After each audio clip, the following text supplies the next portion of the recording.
Listo.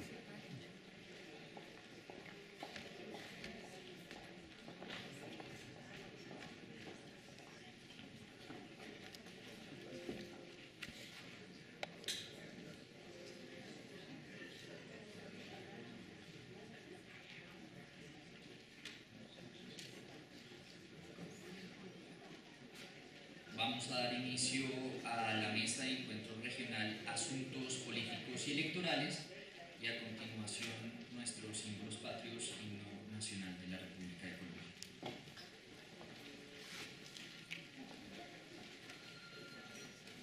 El himno de Nariño, departamento de Nariño.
A continuación, el himno de Pasto.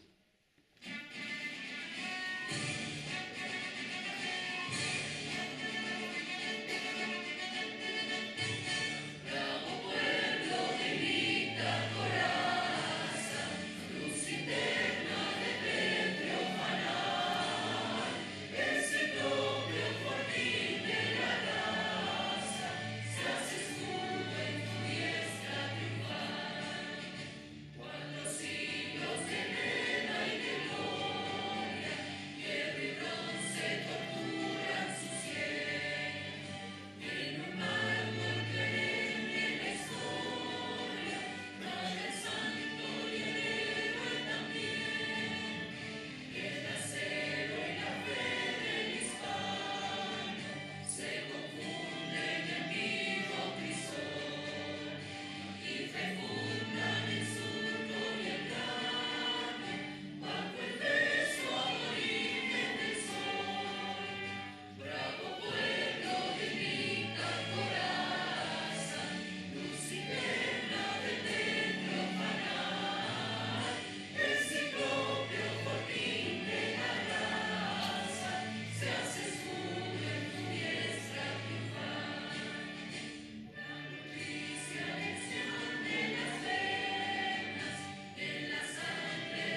días y bienvenidos a la mesa del Encuentro Regional sobre Asuntos Políticos y Electorales. En el marco del encuentro número 24 de la Jurisdicción de lo Contencioso Administrativo, el Consejo de Estado ha organizado diferentes mesas temáticas con el fin de que las entidades públicas y los estamentos sociales interactúen con la jurisdicción para escuchar sus problemáticas y discutir asuntos jurídicos relevantes.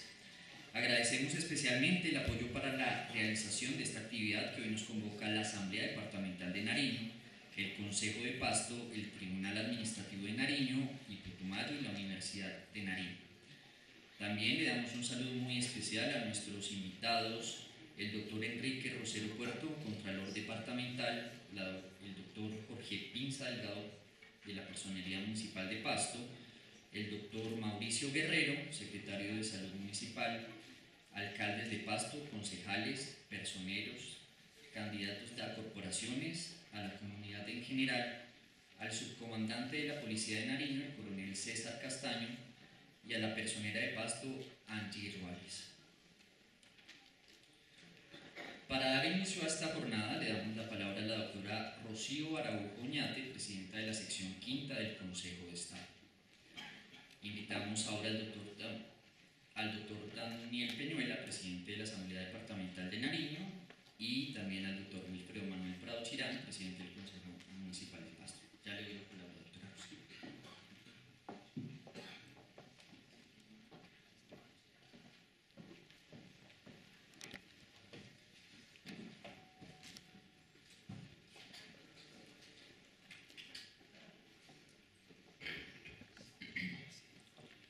Muy buenos días para todos. Realmente me encuentro muy complacida de estar en este importante escenario con una ilusión de varios meses de trabajo preparando este magno evento con los colegas del Consejo de Estado. En representación del doctor Germán Bula, nuestro presidente del Consejo de Estado, y del doctor Ramiro Pasos Guerrero, vicepresidente del Consejo de Estado, me han encargado la tarea de organizar este panel tan importante sobre asuntos políticos y electorales. En realidad, para nosotros no corresponde a un evento más, corresponde al encuentro de la jurisdicción contenciosa administrativa en esta nueva metodología que se ensaya en esta importante ciudad de San Juan de Pasto, donde nosotros hemos querido descentralizar y extender y maximizar el tiempo para efectos de poder conversar con la comunidad dentro de un espacio que ha denominado nuestro presidente Diálogos con la Comunidad. Aquí me encuentro con el doctor Osvaldo Giraldo, colega del Consejo de Estado, con quien felizmente coincidimos en esta importante jornada, y le agradezco evidentemente todo el esfuerzo que ha realizado la Asamblea Departamental como también el Consejo Municipal de San Juan de Pasto para que este evento sea posible. Agradezco a todos los organizadores de este evento y a todos ustedes por su presencia.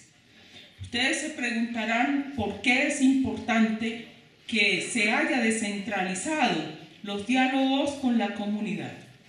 En realidad, ya he dado una explicación. La primera es para poder maximizar el tiempo.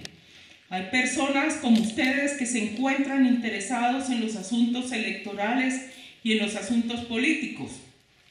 Otras personas se encuentran interesadas en los servicios públicos, otras naturalmente en la responsabilidad extracontractual, pero también otras personas en el ámbito de la paz y también de cómo conseguir una mejor democracia. Pues bien, este es el panel de la democracia. Este es el panel donde nosotros vamos a conversar en esta mañana sobre cómo lograr una fortaleza mayor de nuestra democracia, una legitimidad de nuestras instituciones. Por eso, desde el mismo momento en que el doctor Ramiro Pasos me convocó, con mucho entusiasmo pude aceptar esa invitación de tal manera que aquí podamos conversar no solamente con los jueces, la señora presidenta del Tribunal Contencioso Administrativo de Nariño se encuentra aquí presente, y los señores diputados y todas las personas que tienen interés por este tema, porque en realidad se puede concluir por qué estamos aquí presentes. Estamos aquí presentes porque de lo que se trata es de buscar entre todos una mayor legitimidad de nuestra democracia. En tercer lugar, hemos escogido como metodología de este panel unos paneles a través de los cuales podamos dialogar, hacer una presentación de los principales temas que corresponden al derecho electoral. Si de derecho electoral se trata, bien pudiéramos quedarnos aquí pues mucho tiempo dialogando sobre este tema, pero hemos escogido unos elementos del derecho electoral que nos parecen inaplazables dada la problemática que no solamente aquí en la ciudad de San Juan de Pasto, en el departamento de Nariño, sino en todo Colombia se presenta. Me refiero exactamente a la prohibición de doble militancia, que es el primer panel que vamos a realizar con la señora presidenta del Tribunal Administrativo, pero también otro panel relacionado con distintos asuntos de interés, entre ellos el de la pérdida de la investidura y también las causales de inhabilidad. De tal manera que este es un panel nutrido, y para cerrar vamos a tener la participación del señor senador Enríquez Maya, quien va a exponerles a ustedes sobre el Estatuto de la Oposición. Se está estrenando en Colombia el Estatuto de la Oposición y él, su paisano, pues fue ponente precisamente en el Congreso de la República sobre el Estatuto de la Oposición. De tal manera que esta normatividad tiene consecuencias. Son reglas de una nueva forma de actuación que impacta no solamente a los partidos políticos, a los movimientos, a los grupos significativos de ciudadanos, sino también a todos aquellos que se mantengan en la oposición o que permanezcan en la indiferencia frente a los programas oficiales del gobierno. El doctor Enríquez Maya les explicará en qué consiste este importante estatuto que reflejará una mayor profundidad en la democracia colombiana, de tal manera que la agenda se encuentra bastante nutrida. Para terminar, voy a decir una palabra alrededor de por qué es importante fortalecer la democracia, porque parece ser una retórica de filósofos y de políticos, incluso de nosotros los abogados, pero en realidad de lo que se trata, más en un espacio tan lindo como el departamento de Nariño y de la ciudad de San Juan de Pasto, donde realmente aquí se vive y se siente el pluralismo de toda una sociedad. Esta es una sociedad absolutamente mezclada no solamente por indígenas, por negros, por mestizos, por blancos, sino que hay una mixtura en la ideología política. Y por esa razón, la pregunta que vale la pena realizar en este momento es: ¿para qué fortalecemos la democracia? ¿Por qué es importante legitimar nuestras instituciones? Pues básicamente todo esto vale la pena en la medida en que todos luchemos por una mejor calidad de vida de cada uno de los individuos de esta sociedad. Estamos luchando precisamente para que nosotros como seres humanos alcancemos el valor principal, la dignidad del ser humano. Todo esto tiene sentido en la medida en que se presente un diálogo constructivo a partir de la experiencia, para efectos de poder entonces aspirar a que nosotros, las personas, los seres humanos, seamos tratados iguales, con un sentido de libertad para efectos de poder darle alcance a la dignidad humana. Sobre esa base tan elemental, pero tan importante, es que nosotros estamos aquí convocados para efectos de poder hacer una construcción, un tejido de crochet y poder incluir a todas las personas que pertenecen a nuestra sociedad, a ese sistema democrático tan anhelado, pero que a veces es negado. De tal manera que frente a esto, la lucha vale la pena porque a partir de un estatuto democrático, no formal, sino material, podemos naturalmente aspirar a tener un Estado de Derecho. Por eso vale la pena y por eso estamos sentados en esta mañana del día de hoy para dialogar de tan importantes temas como los que se presentan en la agenda. De tal manera, señores, que señores y señoras, yo les agradezco mucho su presencia aquí en este importante escenario. Y aquí veo con mucha complacencia mujeres y hombres que están interesados en el tema. ¿Y por qué resalto la presencia de nosotras las mujeres? Resalto la presencia de nosotras las mujeres porque en realidad en aspecto político y democrático las mujeres históricamente no tenían voz pública. Y frente a estas circunstancias, hoy que la normatividad les reconoce la posibilidad de acceder, los partidos y movimientos políticos, como lo hemos evidenciado en los distintos fallos de la sección quinta, pues en realidad se ven con muchas dificultades para poder integrar las listas y poder darle alcance a la normatividad relacionada con la equidad de género en materia política. Esa es una convocatoria que yo hago en especial para efectos de que las mujeres también pertenezcan a lo público, que su discurso no solamente sea interno en sus casas, sino que también se refleje la voz pública.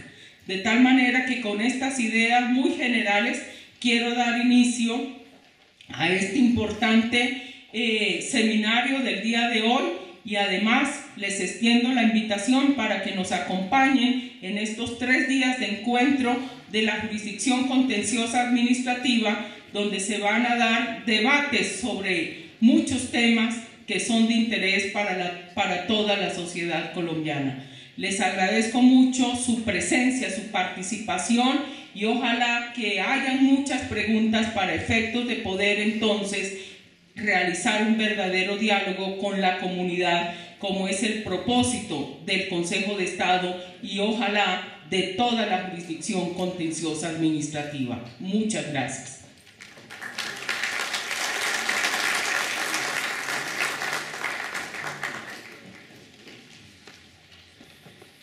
Invitamos ahora al doctor Juan Daniel Peñuela, presidente de la Asamblea Departamental de Nariño. Muy buenos días a todos. Un saludo muy cordial, doctora Rocío Araujo, presidenta de la sección quinta del Consejo de Estado, al doctor Osvaldo Giraldo López, honorable magistrado también del Consejo de Estado, bienvenido. Un saludo muy afectuoso a la doctora Beatriz Melo Delgado, presidenta del Tribunal Administrativo de Nariño, así como al doctor Álvaro Montenegro Calvachi. Al señor presidente del Consejo, Wilfredo Manuel Prado Chirán, y a todos los concejales del municipio de Pasto aquí presentes, a los señores diputados del departamento de Nariño, también aquí presentes, al doctor Enrique Rosero, contralor del departamento, doctora Angie Ruales, personera del municipio de Pasto y sus personeros delegados, a los funcionarios de la Contraloría Departamental de Nariño, a alcaldes municipales, a la Policía Nacional representada por el coronel César Castaño, subcomandante de la Policía del Departamento de Nariño, muchas gracias por su presencia. Señores concejales municipales, personeros de municipios, señores ediles del municipio de Pasto que también aquí están presentes, señores estudiantes universitarios de diferentes facultades que veo también aquí haciendo presencia, abogados, docentes, universitarios y comunidad en general. Doctora Rocío, doctor Osvaldo Giraldo, bienvenidos al Departamento de Nariño. Ustedes y desde luego extensivo a todos los magistrados del Consejo de Estado. Nariño es una tierra hermosa, es una tierra paisajística, es una tierra en donde el verde es de todos los colores, como ustedes se pudieron dar cuenta ayer en su desplazamiento hacia el municipio de Ipiales. Como lo dijera el inmortal poeta Aurelio Arturo, una tierra que se caracteriza por la inteligencia, por la pujanza, por la calidez de su gente, y desde Nariño hemos contribuido como un pueblo altivo a escribir el pasado, pero también a forjar el presente y también pensar y ayudar a cimentar un futuro lleno de esperanza y promisorio para las actuales y nuevas generaciones de colombianos y de nariñenses en el marco de un país democrático, de un país decente y de un país civilizado. Hoy el Departamento de Nariño, como anfitrión del 24º encuentro de la Jurisdicción Contencioso-Administrativa, se engalana con su presencia. Se engalana con la presencia de la comunidad jurídica nacional y también con invitados muy ilustres de países latinoamericanos que vienen a discernir en campos muy importantes en las distintas ramas del derecho. Nariño también ha sido reconocida en el concierto nacional por las calidades humanas y profesionales de sus juristas. Hoy nos complace mucho cómo hay nariñenses muy importantes en las altas cortes, en el Consejo de Estado, por ejemplo, la doctora Conto, el doctor, el vicepresidente, se me fue ahorita, el doctor Ramiro Pasos, ¿sí? También estuvo como presidente el doctor Mauricio Fajardo, el doctor Pérez, Pablo, el hermano de Pablo Andrés, el doctor Guerrero Pérez como presidente de la Corte Constitucional. Un saludo, doctor Germán Mula, presidente del Consejo de Estado, nos engalana con su presencia. Y los juristas nariñenses han contribuido de una forma importante, como lo dijera el doctor Fernando Inestrosa Forero, a hacer del derecho el arte de resolver pacíficamente los conflictos. Hoy los temas que se van a abordar en esta jornada, en esta mesa que con tanto cariño, con tanto entusiasmo participamos y nos articulamos los diputados con el Consejo de Pasto, con la Universidad de Nariño, con el Tribunal Administrativo, son temas medulares dentro de la democracia colombiana, dentro de nuestro Estado social de derecho. Por ejemplo, el Estatuto de la Oposición, una tarea que después de 27 años ve la luz.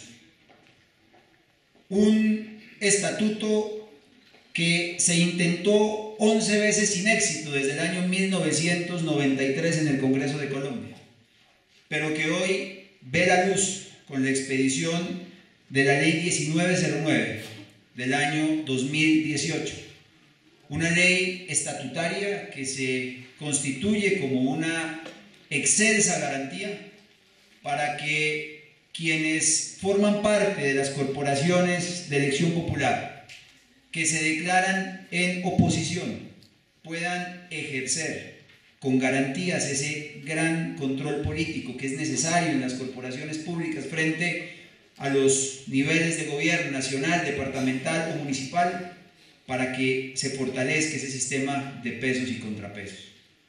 De la misma manera, instituciones como la doble militancia, la prohibición a la doble militancia política, con la ley estatutaria también la 1475 del año 2011, en donde se fortalece una de las instituciones más importantes de cualquier democracia, como son desde luego los partidos políticos. La pérdida de investidura, una institución también y una figura muy importante dentro de nuestro sistema democrático, con la cual se sanciona desde el punto de vista ético, desde el punto de vista político, a aquellos que son indignos de ejercer la representación política y que ya están en cargos de elección popular. Sin desconocer también la importancia, en el mismo orden de instituciones, como la posibilidad de ejercer el control político en periodos extraordinarios de las corporaciones de elección popular, así como también el examen de las causales subjetivas y objetivas de inhabilidad. Son temas muy importantes, muy a tono de nuestra realidad política, y qué bueno que el Consejo de Estado haya dispuesto estos escenarios de alimentación y de discernimiento cercano a las comunidades. Sea esta la oportunidad para que la sociedad civil pueda hacer uso de grandes espacios en lo público, en lo político, que contribuirán sin ninguna duda a fortalecer y a construir buenas prácticas en nuestro sistema democrático, que hoy son tan necesarias en la actualidad que registra nuestra República. Por eso, bienvenidos todos los asistentes y bienvenidos nuevamente, señores magistrados del Consejo de Estado. Muchas gracias. Doctor Wilfredo Manuel Prado Chirán, presidente del Consejo Municipal de Pasto.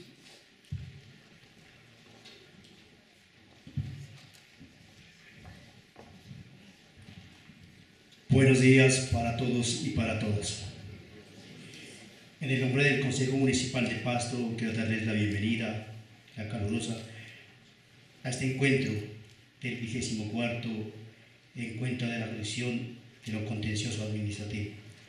En especial a los honorables magistrados de la sesión quinta que hoy nos honran con su presencia.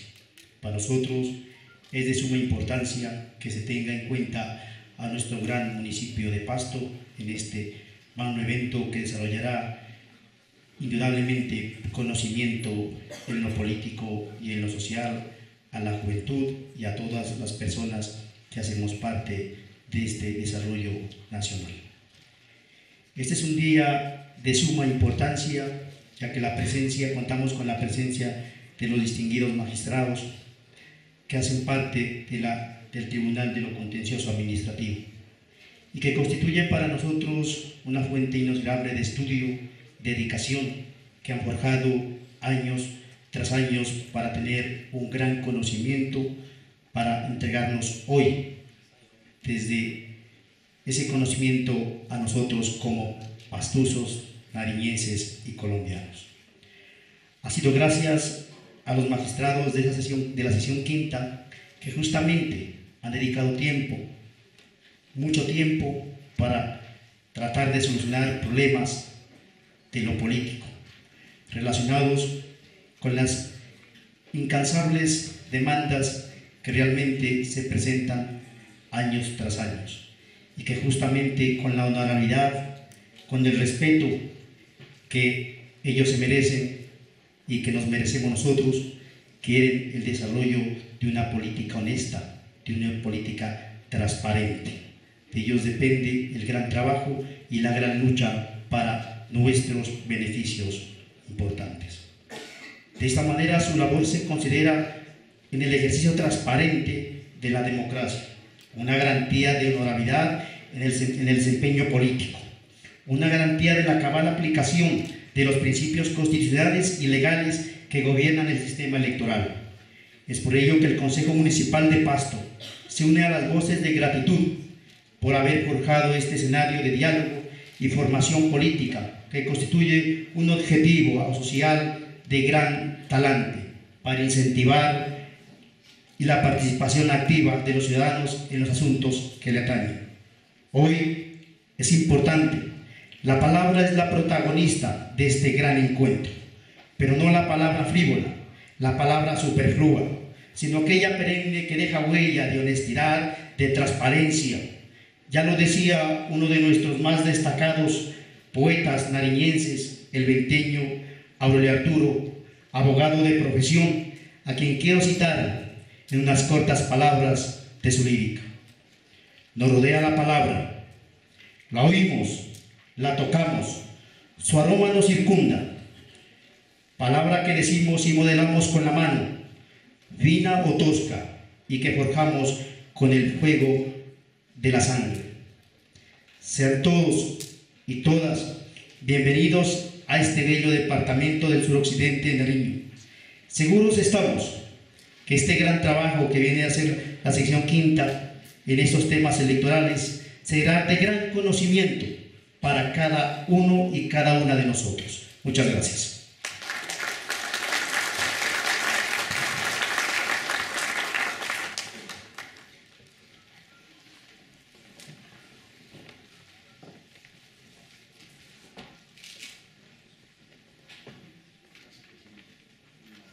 Invitamos en este momento al doctor Germán Mula, presidente del Consejo de Estado. Buenos días. Gracias al protocolo, a los señores. El Consejo de Estado decidió hacer su 24º encuentro de la jurisdicción administrativa en Nariño. Esa fue una decisión vehiculada por el hecho de que el presidente del Consejo de Estado es nariñense, el doctor Ramiro Paso Guerrero, pero en realidad de un viejo anhelo que tiene que ver con la presencia del Estado en sitios especiales de nuestra patria, y Nariño es un sitio muy especial. Hay una especie de centrífuga que lleva al sur del país, a la Gabarra, a Arauca, al Chocó, problemas inveterados de la nación colombiana que necesitan atención especial. Entonces la presencia del Estado pues es supremamente importante. Y hemos sentido desde el aliado estratégico que es la Universidad de Nariño, hasta los mandatarios locales de todas las ramas del poder público, una gran acogida por este gesto de haber decidido en conciencia hacer nuestro evento aquí en el suroccidente. Nariño, Putumayo, que es el distrito judicial de la jurisdicción administrativa.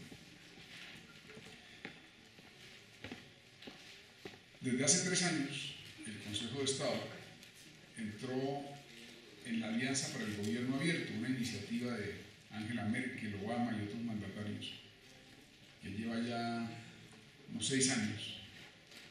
Entró el Consejo de Estado hace 3 y se convirtió en la primera institución judicial en el mundo en ser parte de la Alianza para el Gobierno Abierto. Porque normalmente quien rinde cuentas y está en la textura de transparencia que es el tema de Alianza para el Gobierno Abierto, es la rama ejecutiva del poder público y algunos congresos, eventualmente podría haber asambleas, consejos, etc. Pero básicamente el ejecutivo y el judicial, repito, somos la primera institución judicial en el mundo en estar en esa Alianza para el Gobierno Abierto. Viene la Corte Constitucional que entra a la Alianza para el Gobierno Abierto este año, según anunció su presidente, el doctor Alejandro Linares. Llevamos 3 años rindiendo cuentas. Ustedes habrán visto que el Tribunal de Nariño Putumayo rindió cuentas durante los últimos 3 años. Así se hizo en los 26 distritos judiciales de Colombia. El Consejo de Estado, por su parte, como corporación, por supuesto, diferente de los tribunales y jueces de todo el país, también ha rendido cuentas durante los últimos 3 años. ¿Por qué rendimos cuentas? Rendimos cuentas porque es una manifestación de la transparencia activa. Es transparencia, pero es transparencia activa. Es decir, va a motu propio de quien rinde cuentas a quien es el beneficiario de la cuenta rendida. Y rendimos cuentas porque aupamos la ética judicial. Estamos muy interesados en recuperar la confianza de la nación que se daña, se eroda cuando algún escándalo, y sobre todo los de altas cortes, ponen en cuestión nuestra integridad. Tugendhat, un autor sobre estos temas, dice que cuando un individuo quiebra la regla de una comunidad moral, se producen 3 sentimientos o emociones. En el infractor, la vergüenza; en el ofendido, el resentimiento; y en la comunidad, la indignación. Entonces, preguntándonos qué sentimos, el Consejo de Estado pues no ha sido parte de estos escándalos, etcétera, pero igual recibe el pasivo reputacional porque somos parte de la judicatura.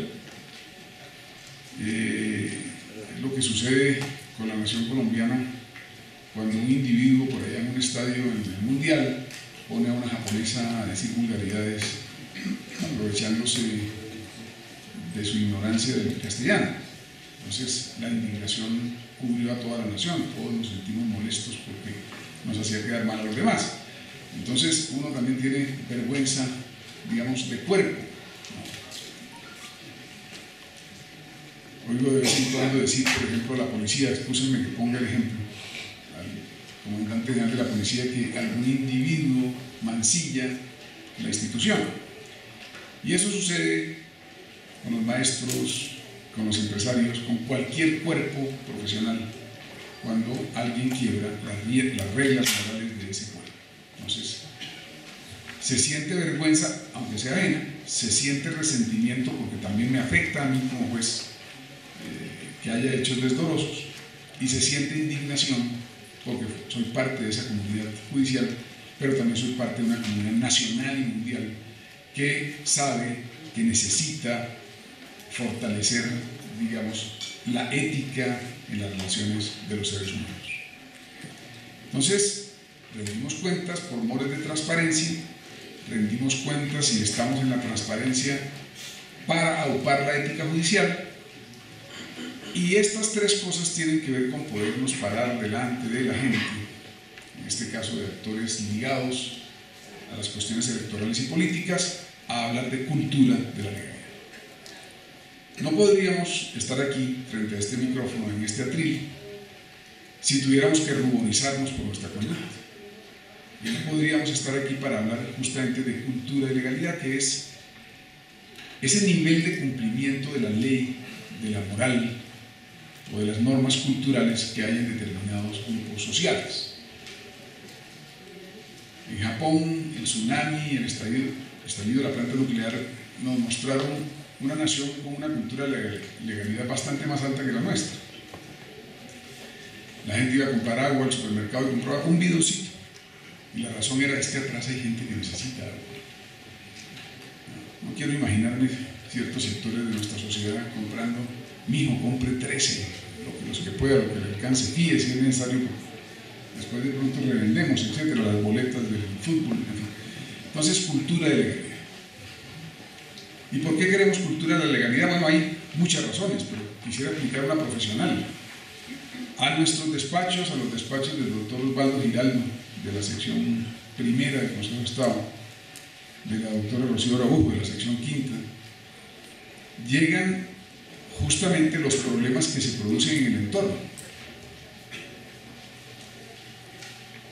Cuando no se cumple con la legalidad de parte del alcalde, el gobernador, el presidente, el ministro, el jefe de departamento administrativo, el director, etc., pues allá van a llegar los problemas. Entre más cumplimiento, más alta la cultura de la legalidad, menos congestión de la jurisdicción administrativa. Eso es así de sencillo. Tenemos muchos problemas, por ejemplo, laborales con el servidor público. ¿Por qué hay problemas laborales? Bueno, porque se paga mal la prima, porque no se vincula o se desvincula bien al funcionario público, etc. Eso es lo que congestiona nuestros despachos. Tenemos problemas con salud pública.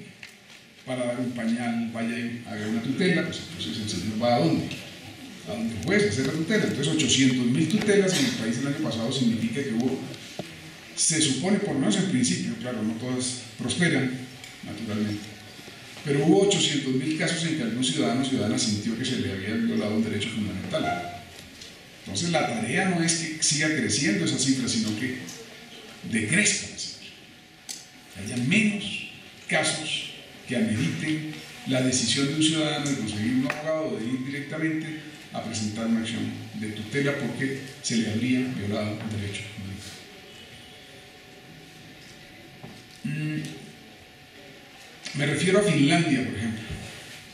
Valdría la pena preguntar en Finlandia o en Noruega cuántos negocios hay de carácter electoral. Yo quiero apostar, señores presidentes, aquí hay muy poquitos. Y creo que esa sería la idea, es decir, la idea es que las elecciones transcurran de la manera más fluida, transparente y pacífica posible. Entonces llegarían muchos menos negocios, ¿no?, a la sección electoral. pérdida de investidura, el doctor Giraldo, que no es de la sección quinta, pero saben que la pérdida de investidura es competencia de la Sala Plena de lo Contencioso Administrativo, o sea, de 27 magistrados y magistradas. Pues las pérdidas de investidura serán más o menos, dependiendo de qué. Una, de la conducta de los elegidos,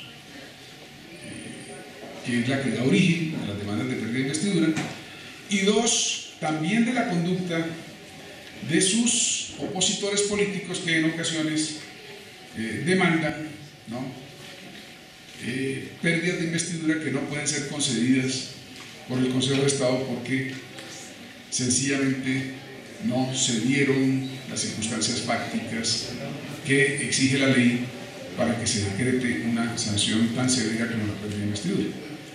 De manera que no sé si se dan cuenta, pero la cultura de la legalidad, ¿no?, es absolutamente clave para nuestro país. Nosotros, además, tenemos otras razones y quisiera expresar la más importante de todas.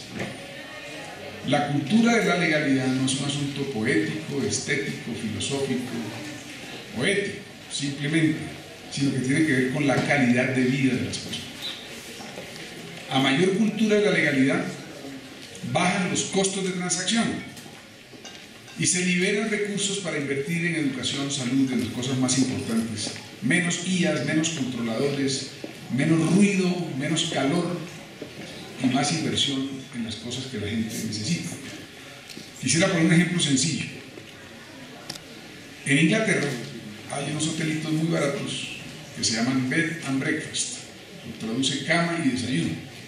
Normalmente una pareja con un hijo, a veces sin empleados, a veces con un empleado, tienen 9, 10, 15 habitaciones que atienden, y la oferta, la promesa que hace esa institución, Bed and Breakfast, esa empresa, es cama y desayuno. Usted va a dormir bien y va a desayunar, y eso es lo que ofrece. No hay salas de conferencias, no hay piscina. Por eso vale lo que vale, poco. La pregunta es cómo se toma un trago entonces allí. Pues hay un aparador con unas botellas de distintos licores y el huésped toma la botella, se sirve un trago y anota en un cuadernito. Tome un whisky. En Colombia todavía no ha aparecido el primer Honesty Bar, como se llaman esos bares. No tenemos todavía el primero.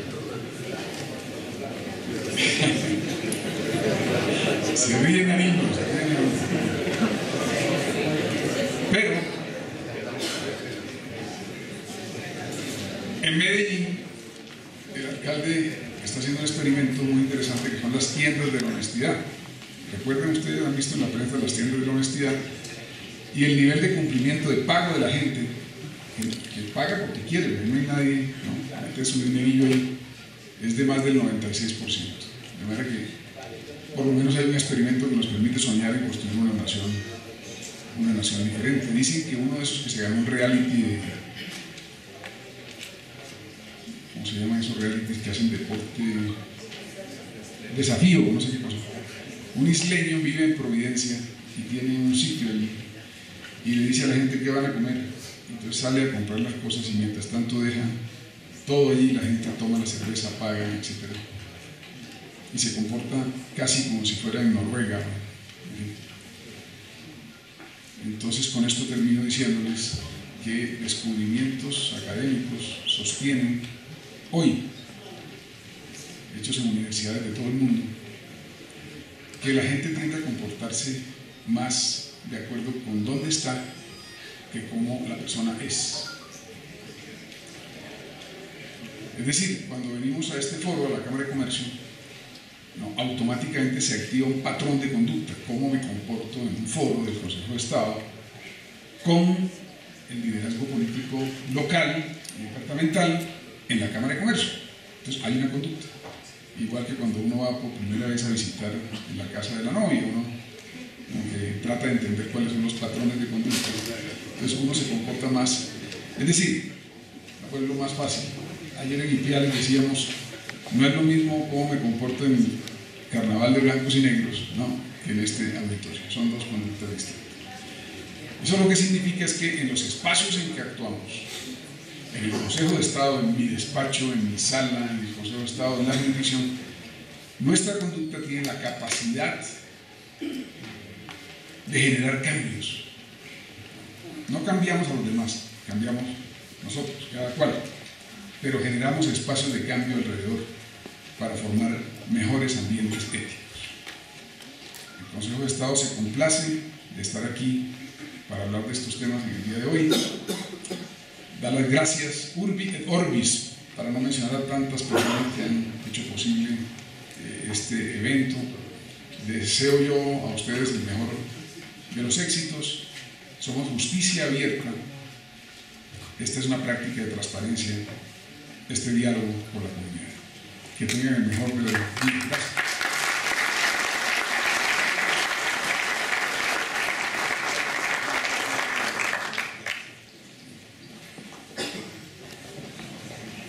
También para saludar al Contralor Departamental, el doctor Enrique Rosero Puerto, y su comitiva de Contralores que nos acompañan en esta jornada.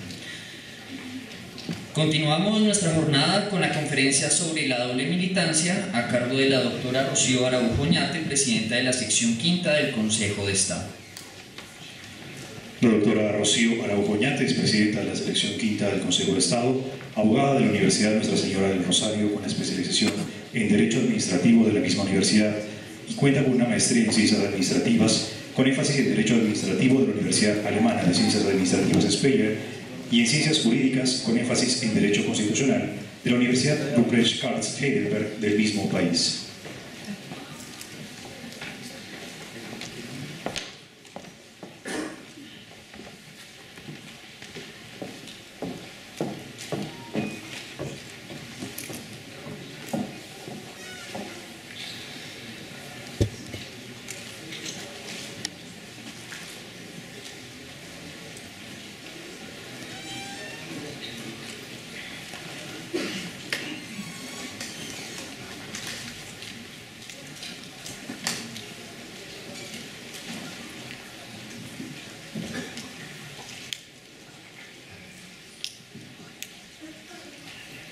Antes de dar inicio a nuestro diálogo sobre la doble militancia, he querido presentar las bases fundamentales de esta importante institución para efectos de que se comprenda perfectamente el diálogo que vamos a tener con la señora presidenta del Tribunal Administrativo del Departamento de Nariño.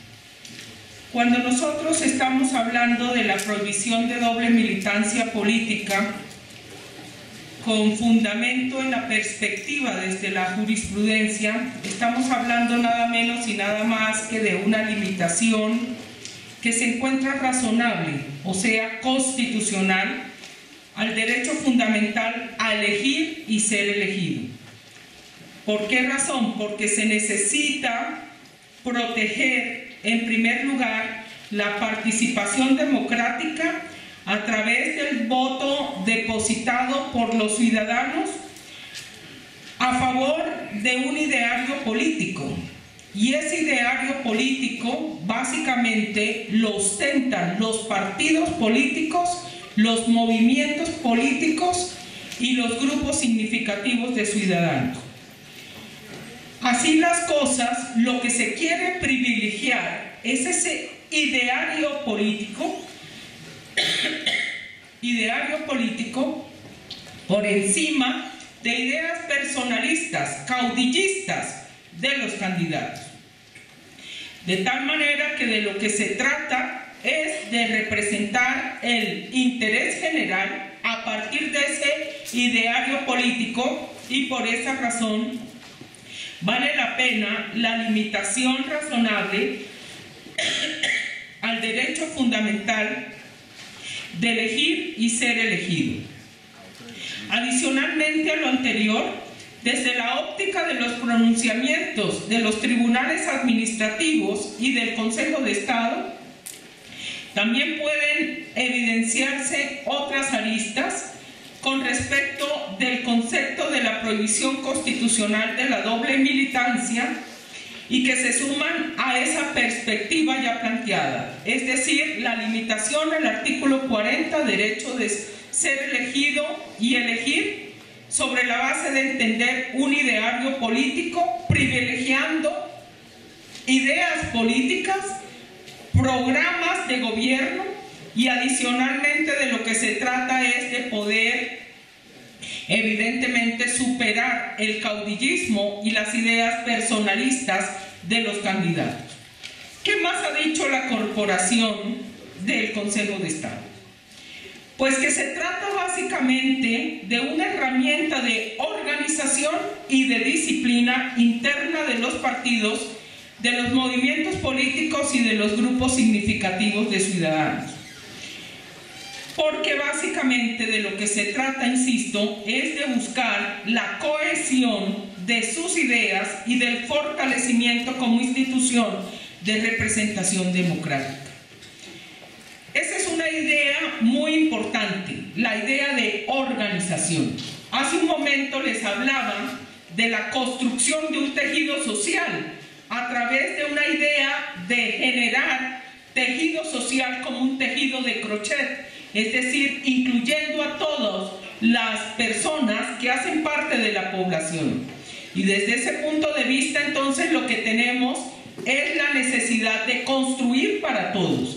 Así las cosas, se entiende que un partido se encuentra fortificado a través de un ideario político, a través de programas de gobierno, a través de ideas, no a través de intereses personalistas ni particulares. Es decir, de lo que se trata es de generar un ambiente de interés general donde la mayoría, pero también la minoría, encuentre un espacio. En tercer lugar, también la sección quinta ha señalado y ha destacado con esta disciplina de partidos y de movimientos políticos, grupos significativos de ciudadanos, un elemento para poder combatir las prácticas corruptas del sistema político. Fíjense ustedes lo importante, la potencia que tiene este elemento, la disciplina y la organización de los partidos. ¿Y por qué razón es que la sección quinta habla de un elemento para combatir las prácticas corruptas del sistema político? Porque básicamente en la práctica política se construyen microempresas electorales alrededor de la persona, alrededor del candidato, alrededor del caudillo, y no de ideas y de programas. Es decir, cuando esa es la idea, pues básicamente nosotros los ciudadanos somos importantes únicamente cada 4 años, es decir, en el momento del proceso electoral, cuando vamos a depositar el voto. Pero cuando se organiza los partidos de la forma como he venido conversando, pues básicamente de lo que se trata es de un fortalecimiento de ideas a partir de los militantes, de los directivos de partidos, de los candidatos, de las directivas, para efectos de poder cohesionar la población sobre ideas del interés general. De tal manera, señores, que de lo que se trata es de un parámetro de convencionalidad, de constitucionalidad y de legalidad del acto declaratorio de la elección. Es decir, una persona elegida de esta manera, con organización, con disciplina del partido y con ideario político, pues naturalmente es una persona que llega a fortalecer la institución para la cual ha sido elegida. Así las cosas, la doble militancia en su concepto se puede entender que es una limitación razonable del derecho fundamental de elegir y ser elegido.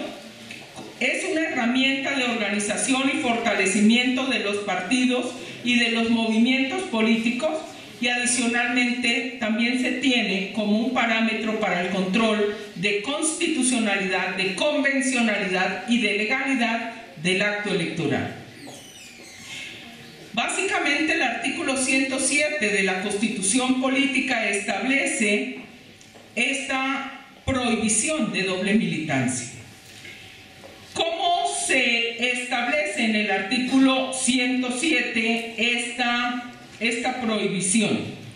Pues básicamente quiero resaltar que fue a partir del acto legislativo número 1 del 2003 el que modifica el artículo 107 original de la Constitución, Y desde ese punto de vista, en la constitución de este acto legislativo reformatorio del artículo 107, lo que se llama la atención y fue lo que justificó la constitución de la prohibición de la doble militancia fue la carencia de partidos sólidos en Colombia.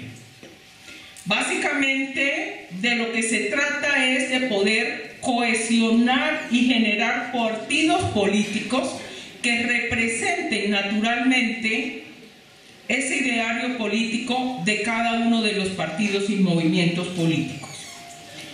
¿Para qué? ¿Para qué? Porque los partidos políticos tienen, como ya lo he mencionado, la función de coadyuvar la formación de la voluntad política de cada una de las personas que participan en los escenarios políticos, ciudadanos, sociales. Y desde ese punto de vista entonces encontramos que los partidos políticos pues naturalmente tienen la capacidad de convocatoria, la capacidad de cohesionar a las personas y de hacerlas pertenecientes activamente a lo público.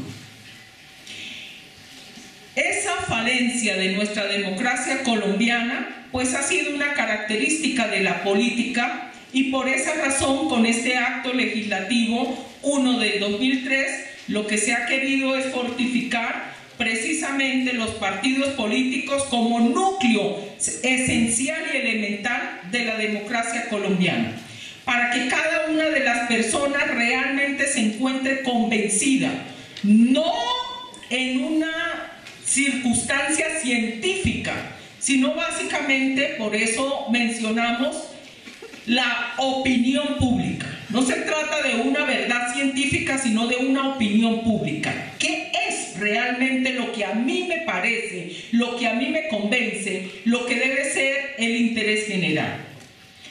De tal manera que esa carencia que nosotros hemos tenido históricamente se quiere llenar con partidos políticos fuertes, evitando las microempresas electorales. Esa fue la justificación entonces de la reforma constitucional en el año 2003 y así se tiene hoy el artículo 207 de la Constitución Política, que en su parte pertinente señala lo siguiente: los partidos y movimientos políticos se organizarán democráticamente. Para la toma de decisiones o la escogencia de candidatos podrán celebrar consultas populares internas que coincidan o no con las elecciones a corporaciones públicas de acuerdo con lo previsto en sus estatutos. En el caso de las consultas populares se aplicarán las normas sobre financiación y publicidad de campañas y acceso a los medios de comunicación del Estado que rigen para las elecciones ordinarias. Igualmente se señala lo siguiente: en ningún caso se permitirá a los ciudadanos pertenecer simultáneamente a más de un partido o movimiento político con personería jurídica. ¿Esto qué significa? Significa las siguientes prohibiciones expresas que se deducen del artículo 107. La primera, dirigida a todos nosotros los ciudadanos, y hace referencia a que estos no podrán pertenecer simultáneamente a más de un partido, movimiento político o grupo significativo de ciudadanos. Y cuando hablamos de partidos o movimientos políticos, estamos hablando de esos partidos que tienen personería jurídica. ¿Esto qué supone? ¿Qué suponen? Suponen que los partidos bien organizados, sobre la base de entender la organización democrática de sí mismos, pues lo que supone evidentemente es que tendríamos que cada partido, movimiento político y grupo significativo de ciudadanos debería tener unas bases consolidadas de datos de quiénes son sus militantes. Es decir, que se diga: yo pertenezco, por ejemplo, al partido Partido Conservador, o yo pertenezco al Partido Centro Democrático. Decirlo con orgullo, pero no solamente decirlo, sino también estar dentro de las bases de datos de cada uno de los partidos, formalizados en el órgano que organiza, controla e inspecciona los partidos políticos, Consejo Nacional Electoral. Pues bien, parece ser que en la práctica esta situación no tiene ningún asidero práctico. ¿Por qué razón? Porque en ocasiones los partidos ni siquiera saben quiénes son sus militantes y mucho menos los inscriben ante el Consejo Nacional Electoral. Tampoco los estatutos de los partidos señalan ninguna consecuencia para aquel militante que, violando esta expresa prohibición constitucional, hace política en otro partido político. Aquí encontramos pues un problema de carácter constitucional y de carácter democrático, toda vez que los partidos, de acuerdo con esta importante norma, deberían organizarse de manera democrática. Y la primera regla sería saber exactamente quiénes son sus militantes. Y adicionalmente inspeccionar por parte y sobre todo llevar el registro de quiénes son los militantes para efectos de poder entonces controlar quiénes son los militantes y sobre todo establecer consecuencias de qué le pasa al ciudadano que, siendo militante de un partido, hace política por otro partido o por otro candidato de otro partido. En segundo lugar, se encuentra una prohibición adicional. Aquellos que participen en consultas de partidos o movimientos políticos, indicando la prohibición expresa de participar en otra campaña por una colectividad diferente y dentro del mismo proceso electoral.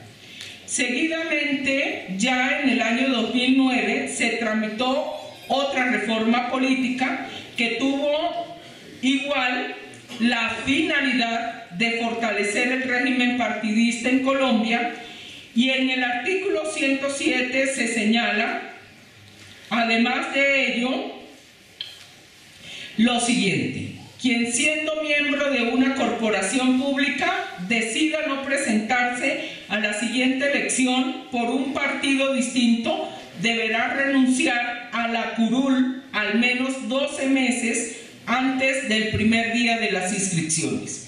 De tal manera que frente a esto, desde el año 2009, tenemos en Colombia otra prohibición de carácter constitucional para los miembros de las corporaciones públicas, llámese Senado de la República, Cámara de Representantes, Asamblea, consejos y también frente a ello, si se deciden presentar, ya siendo elegidos por otro partido, por otro movimiento, por otro grupo significativo de ciudadanos, deberán renunciar a su curul al menos 12 meses, ojo con esto, con el extremo temporal final, antes del primer día de inscripciones. No es al final, es al principio. Así las cosas, la novedad que se presenta en el Acto Legislativo 1 del 2009 respecto de la figura que estamos estudiando hace referencia a la situación de los miembros de corporaciones públicas elegidas con el aval de una determinada colectividad política, estableciendo que en tanto estos quieran aspirar a una nueva elección bajo el amparo de otro partido o movimiento, deberán renunciar a la curul con al menos una anticipación de 12 meses del primer día de inscripciones.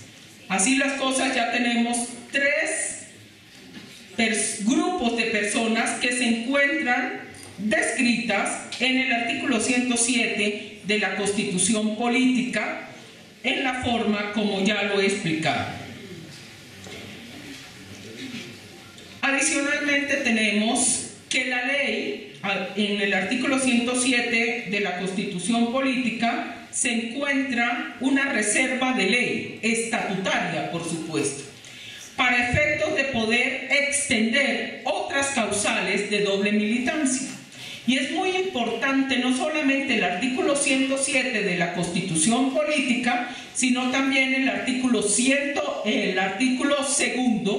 de la Ley 1475, que establece en total 5 modalidades de prohibición de doble militancia.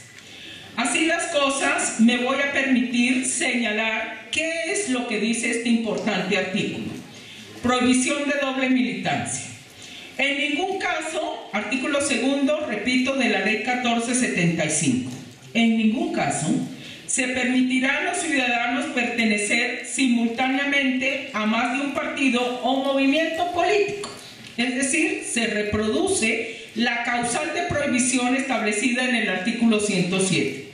La militancia o pertenencia a un partido o movimiento político se establecerá con la inscripción que haga el ciudadano ante la respectiva organización política según el sistema de identificación y registro que se adopte para tal efecto, el cual deberá establecerse conforme a las leyes existentes en materia de protección de datos. Eso es lo que hemos encontrado en algunos casos, que no se encuentra una organización en los partidos políticos para este efecto.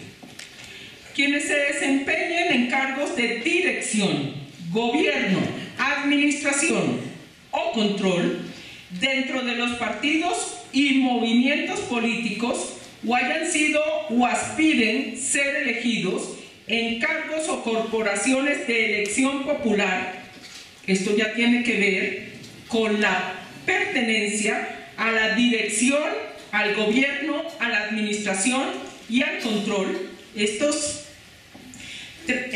4 características son muy importantes: dirección, gobierno, administración o control dentro de los partidos o movimientos políticos o hayan sido o aspiren ser elegidos en cargos o corporaciones de elección popular. No podrán apoyar ciudadanos distintos a los inscritos por el partido o movimiento político al cual se encuentren afiliados. Voy a poner un ejemplo para que se entienda. El director de un partido, pues evidentemente del Partido Verde, por ejemplo, no puede apoyar al candidato del Partido Amarillo, porque simplemente ese directivo de partido incurriría en la causal de doble militancia. Los candidatos que resulten electos, siempre que fueren inscritos por un partido o movimiento político, deberán pertenecer al que los inscribió, mientras ostenten la investidura del cargo. Es decir, el senador A, que se inscribió y fue avalado por el Partido Verde, pues no puede, dentro de el ejercicio de su cargo, pues cambiarse simultáneamente al Partido Amarillo, porque estaría incurriendo en la causal de doble militancia. Si deciden presentarse a la siguiente elección por un partido o movimiento político distinto, deberán renunciar a su curul al menos 12 meses antes del primer día de inscripciones. Así, señores, se reproduce nuevamente esta causal que fue dispuesta en la reforma del 2009, pero que adicionalmente se señala una situación de doble militancia que fue elegida por el Partido Verde y en el ejercicio de su cargo termina defendiendo las ideas del Partido Amarillo. Otra situación que prevé esta norma: los directivos de los partidos y movimientos políticos que aspiren ser elegidos en cargos o corporaciones de elección popular por otro partido o movimientos políticos o grupos significativos de ciudadanos o formar parte de órganos de dirección de estos, deberán renunciar al cargo 12 meses antes de postularse o aceptar la nueva designación o ser inscritos como candidatos. Ahí tenemos pues una nueva modalidad. y señala: el incumplimiento de estas reglas constituye doble militancia que será sancionada de conformidad. Varias consecuencias. Con lo que prevean los estatutos, primer punto. Segundo, y en el caso de candidatos será causal de revocatoria de inscripción. Es decir, si una persona está incursa en cualquiera de las 5 modalidades que describe el artículo 2 de la Ley 1475, pues básicamente hay consecuencias. Si es candidato, hay consecuencias, porque el Consejo Nacional Electoral puede revocar su inscripción. Ese es el primer control que existe. Control del Consejo Nacional Electoral para aquellos candidatos a corporaciones públicas que han incurrido en causal de doble militancia. Parágrafo.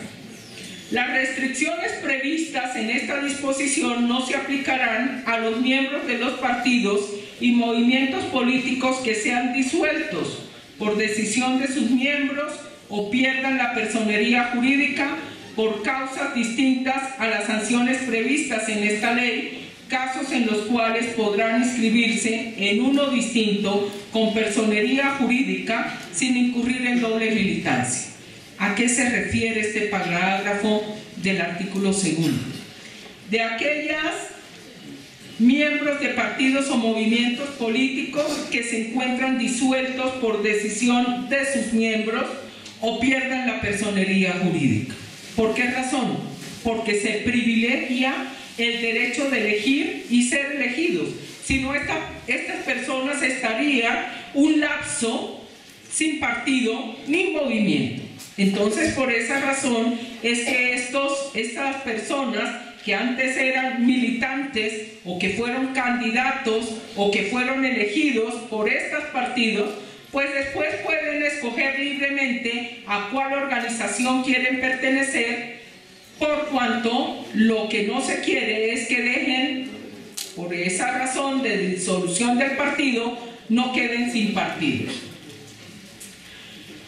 Así las cosas, encontramos naturalmente un artículo que en líneas generales se considera claro. Se encuentran 5 modalidades de doble militancia perfectamente tipificadas y que se encuentran desarrolladas por la sección 5 a través de la prohibición de doble militancia. Para terminar, voy a expresar 2 palabras sobre el tema. Muchas gracias. Voy a expresar 2 palabras sobre el tema de la doble militancia desde el punto de vista procesal. Tan solo con la Ley 1437, artículo 275, numeral 8, se consagró de manera clara y nítida que la doble militancia era una causal de nulidad electoral. Antes de este momento se tenía en el Consejo de Estado una ambivalencia para poder considerar si esto realmente revestía una causal de nulidad electoral. Y básicamente se llegó a la conclusión en unas sentencias que por razón del tiempo no lo voy a exponer aquí, pero que sí voy a hacer entrega de mi ponencia escrita para todos los interesados. Se estableció en ese primer momento de la jurisprudencia que no era causal de nulidad electoral. Y no era causal de nulidad electoral sobre la base de considerar que en este preciso caso no había ninguna causal establecida expresamente, y que las causales de nulidad electoral, de acuerdo con el Código Electoral y de acuerdo con la Constitución, pues son causales taxativas de interpretación restringida, y que desde ese punto de vista ningún actor ni el juez podía inventarse ninguna causal. Así las cosas, lo que hizo la sección 5, en algunos casos aislados donde se consideró y fue el antecedente de consagrarlo como causal de nulidad electoral, fue básicamente el artículo 137, los vicios generales del acto administrativo. Es decir, expedición irregular por contrariar la Constitución y la ley. Y así las cosas para algunos casos donde se estableció esa causal, pues evidentemente la sección quinta determinó que había causal de nulidad electoral sobre la base de entender que había una violación contra prohibición constitucional y legal. En algunos casos, no obstante haber señalado este cargo, la sección quinta no encontró esa consecuencia. ¿Por qué razón? Porque habían en el Código Electoral y en la misma Constitución causales de nulidad electoral donde no se encontraba la nulidad electoral por esta causal de prohibición doble militancia. Por fortuna, la ley aclara la situación y señala, además de las consecuencias estatutarias de los partidos, movimientos políticos y grupos significativos de ciudadanos, se encuentra que la doble militancia es una causal de nulidad electoral autónoma. Eso quiere decir que en una elección pueden subsistir otras causales de nulidad electoral. Voy a poner un ejemplo. Una persona que se encuentra dentro de una causal de inhabilidad, por ejemplo, por haber suscrito un contrato y haberlo ejecutado dentro del territorio y haberlo gestionado dentro del territorio de la jurisdicción en la cual se va a elegir, también puede incurrir en doble militancia. Y desde ese punto de vista encontramos naturalmente que esa persona está incursa en dos causales de nulidad electoral, si se llegan a comprobar. De tal manera, señores, que con esta situación, pues de lo que se trata es de establecer causales autónomas. La inhabilidad es una cosa, la doble militancia es otra causal.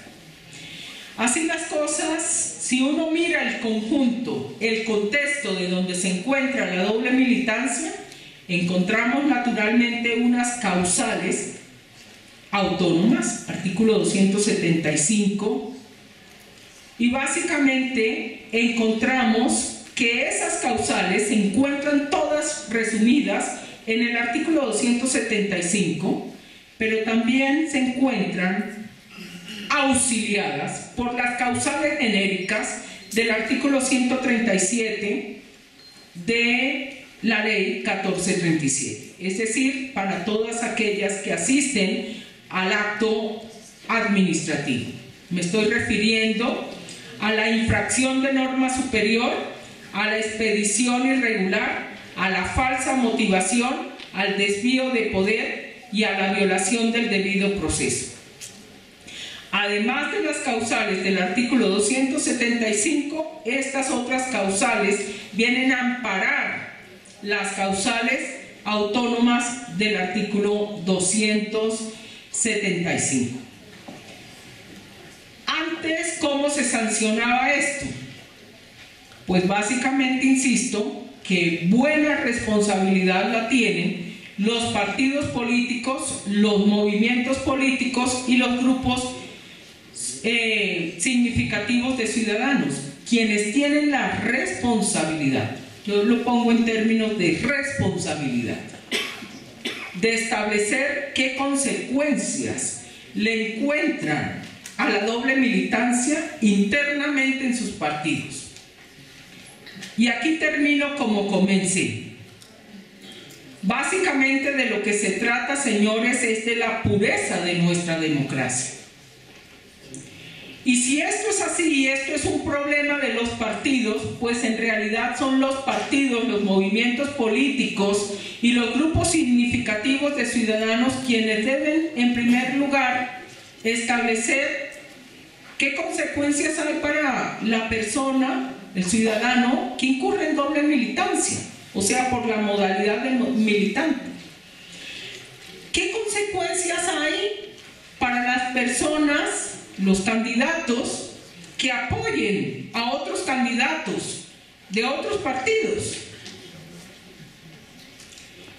¿Qué consecuencias hay para los directivos, para los miembros de gobierno, de administración o de control de los partidos, movimientos políticos y grupos significativos de ciudadanos, para efectos que apoyen a otros candidatos de otros partidos, etcétera, de otras organizaciones políticas?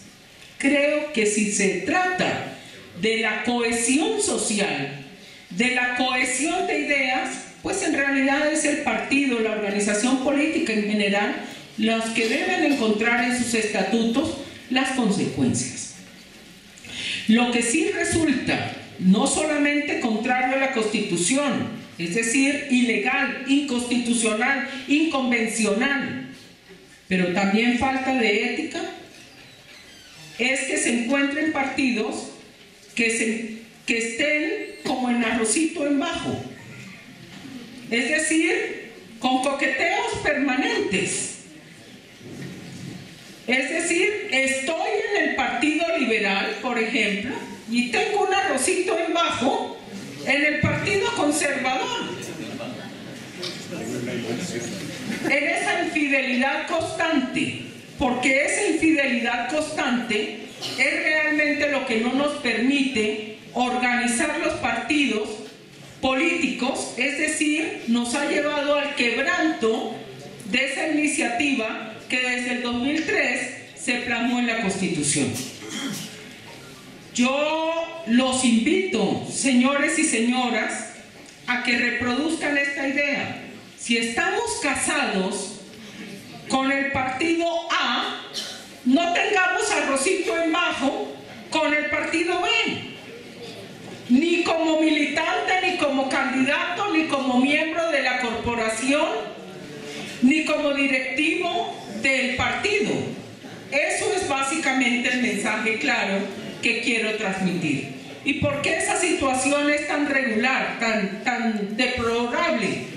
Porque básicamente no permite que los partidos desarrollen un ideario sólido, un ideario de pluralismo político. Eso genera clientelismo político, genera corrupción. Así las cosas, una sociedad formada a través de ideas es una sociedad democrática, es una sociedad que busca que ese ciudadano se enaltezca como persona humana y pueda realmente desarrollarse en la comunidad.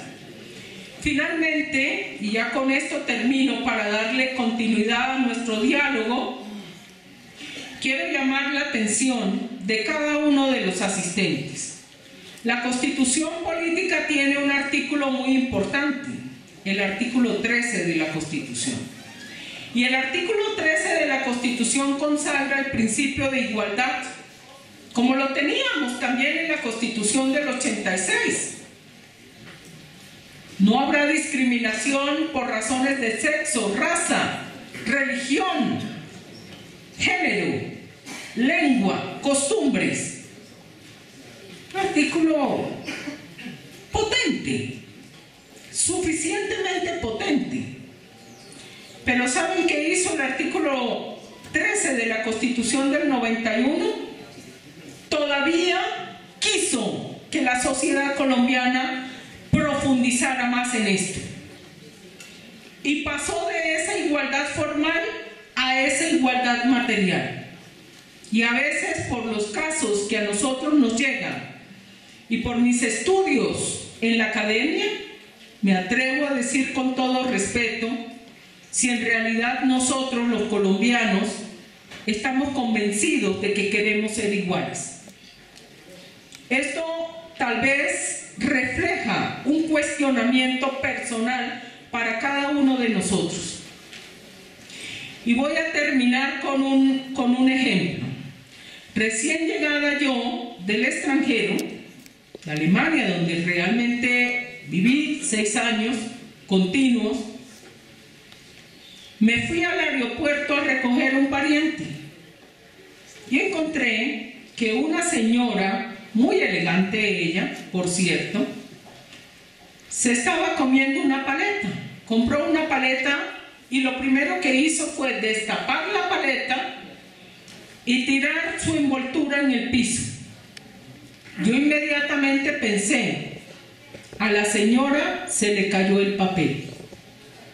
E ingenuamente procedí a recoger el papel del piso y se lo entregué. Señora, el papel de su paleta se le ha caído al piso.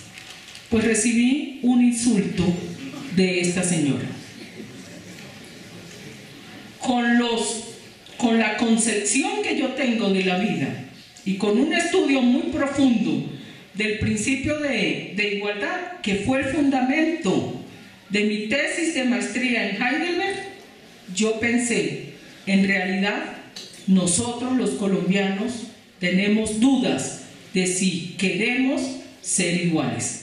Porque si queremos ser iguales, el respeto por el prójimo, por todos los demás, por nuestro ecosistema, pues es el primer elemento. Esto no es una cuestión de normas, es una cuestión de concepción. Si nosotros realmente no estamos convencidos, lo que va a pasar es que cada vez le hacemos más trampa al artículo 107 de la Constitución y al artículo 2 de la Ley 1475. Pero en cambio, si queremos consolidarnos como nación, tenemos que pensar en esa igualdad, ya no solamente formal, porque no nos alcanza, en la igualdad material. Con esto termino, señores, y los invito a que cada día seamos mayormente democráticos, mayormente iguales y mayormente libres. Muchas gracias.